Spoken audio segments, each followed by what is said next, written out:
Programang ito ay rated SPG. Striktong patnubay at gabay ng magulang ang kailangan. Maaaring may masiselang tema, lengguwahe, karahasan, sexual, horror o droga na hindi angkop sa mga bata.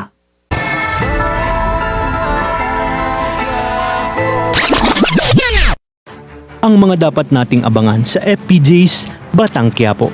Sa sobrang kagustuhan ni Tanggol na matulungan si Mokang at maialis sa bar na pinapasukan nito, ay napilitan siyang tanggapin ang trabahong inalok sa kanya ni Roy na mapasali sa kanilang grupo at wala na nga itong atrasan pa. Agad nga itong nagtungo sa Binondo sa lugar nila Angkong para kausapin si Roy. Samantala, maaabutan niya naman na nag-uusap sina Angkong at Ramon para pabagsakin nga si Agustos. Maya-maya pa ay nagpaalam na itong si Ramon kina Angkong, habang si Tanggol naman ay nasa labas ng building at hinahanap kung nasaan si Roy. Hanggang sa mapansin nga ni Tanggol na may isang grupo na bumaba sa hagdanan.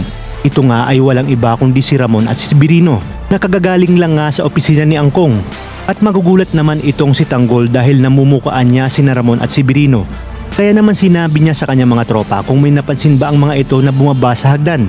At ito daw ang lalaki na humarang sa grupo nila Greg nang sila ay pagbabarilin sa huli nilang engkwentro sa hotel. Sinabi ni Bulldog na baka namamalikmata lang itong si Tanggol. Hanggang sa dumating na nga itong si Roy at hindi na nagpaligoy-ligoy pa. Itong si Tanggol agad na sinabi kay Roy na tinanggap na nila ang alok nito na trabaho. Sinabi naman ni Roy kay Tanggol kung anong klaseng trabaho ang kanilang papasukin. At para masigurado nga ni Roy na hindi aatras itong si Tanggol, ay sinabi niya na malaking halaga ang ibabayad niya dito kapalit ng trabahong inaalok niya.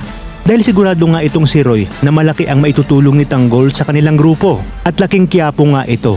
Kaya naman alam umano ni Tanggol ang mga kalakaran at pasikot-sikot sa buong Kamaynilaan, partikular na nga sa lugar ng Quiapo.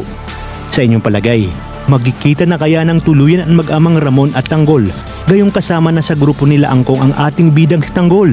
Kaya naman kapamilya, kapit lang dahil marami pa tayong dapat abangan.